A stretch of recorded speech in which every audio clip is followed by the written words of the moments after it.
वेदांता से रिलेटेड?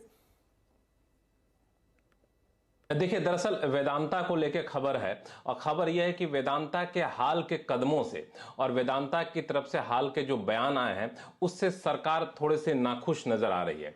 पिछले दिनों हमने अलग अलग मंत्रालयों में गया और जो भी वेदांता के साथ हुआ, वेदांता के हिंदुस्तान जिंक में जिंक बिजनेस बेचने के प्रस्ताव का विरोध किया जाना, फिर ओएफएस अभी तक नहीं आना, और हाल के दिनों वेदांता की तरफ से बयान आना, इस पर मैंने जानना चाहा कि सरकार क्या क्या रुख है।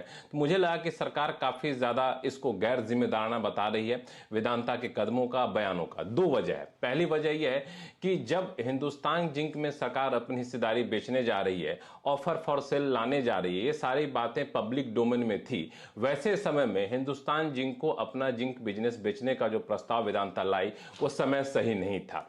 दूसरी जो वजह है वो ये है कि आप ये बेचने तो जा रहे थे, ठीक है, Vedanta majority stake holder Hindustan Zinc में, लेकिन माइनॉरिटी स्टेक होल्डर से इस बारे में कोई सलाह मशविरा आपने नहीं किया और ना ही आपने इसकी विस्तृत जानकारी दी, ताकि माइनॉरिटी स्टेक होल्डर यानी सरकार कह लें जिसमें 29% हिस्सेदारी है, वो देख सके कि ये बिजनेस का खरीदा जाना हमारे लिए फायदेमंद है कि नहीं फायदेमंद, ये भी हम कॉल ले सके। इसका भी समय आपने नहीं दिया, सीधा आपने ऐलान कर दिया कि हम इसको बेचने जा रहे हैं। इस कदम से भी सरकार नाखुश है। तो दो वजह है जिसको लेकर नाखुशी जाहिर की जा रही है। हालांकि ऑफर फॉर सेल जो सरकार लाने जा रही थी, अब इन सब हालात से शेयर में जो उथल पुथल आया है, सरकार चाहती कि थोड़ा सा स्टेबलाइज हो जाए, उसके बाद ऑफर फॉर सेल लाएंगे। और ये ओएफएस लाएंगे तो ऐसा नहीं कि एक ही झटके में 15% ले आएंगे, वो किस्तों में 2% 5% तक लाएगी, जैसा मार्केट इजाजत देगी, इसका हालात जैसे होंगे। और उसमें भी सीधे तौर पर सरकार हिंदुस्तान जिंक हिस्सेदारी वेदांता को नहीं बेचेगी। ऑफर फॉर सेल के जरिए चाहे तो वेदांता खरीद सकती है। हालांकि यहां भी सेबी के नियम है कि ओएफएस का 1/3 से ज्यादा आप खरीद नहीं सकते हैं।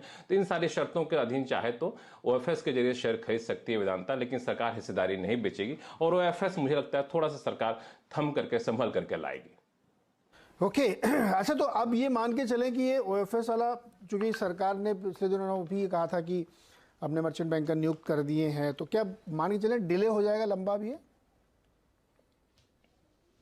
बहुत लंबा डिले होगा इसके संकेत तो नहीं मिले हैं, लेकिन हाँ, जो पूर्व नियोजित कार्यक्रम था उसके हिसाब से सरकार जो एफएस लाना चाहती थी, मुझे लगता है कि अब सरकार थोड़ा सा रुकेगी, क्योंकि इस प्रस्ताव के बाद शेयर में काफी उथल पुथल आया है और सरकार अब देखेगी कि बाजार के हालात किस तरीके से हैं, कितने हिस्सेदारी बेचे ताकि बाजार उसको आसानी से खरीद सके। उस सारे हालात को देखते हुए सरकार ओएफएस के हिस्सा तय करेगी और ओएफएस का टाइम तय करेगी। ओके, तो सरकार का हिस्सा है करीब करीब 29.5% इसमें हिंदुस्तान जिंक में, और वो हिस्सा वो सरकार बेचना चाहती है। दरअसल पिछले दिनों जो भी लक्ष्मण लेके ना, ये बहुत चर्चा में था खबर कि वेदांता पीएलसी जो ग्लोबल कंपनी है इनकी, उसके एसेट्स खरीदने थे हिंदुस्तान जिंक को। तो हिंदुस्तान जिंक की बैलेंस शीट से कैश निकल जाता और वो कैश वेदांता पीएलसी में चला जाता और उसके बाद वो अपना उसका इस्तेमाल करते। वो कुछ बिलियन डॉलर्स में था। तो इससे क्या होता है कि हिंदुस्तान जिंक की बैलेंस शीट, फिर आप कैश निकाल लेते हो तो थोड़ा सा ओएफएस जब आप बेचने जा रहे हो उस समय फिर ये पसंद नहीं करते शायद इन्वेस्टर।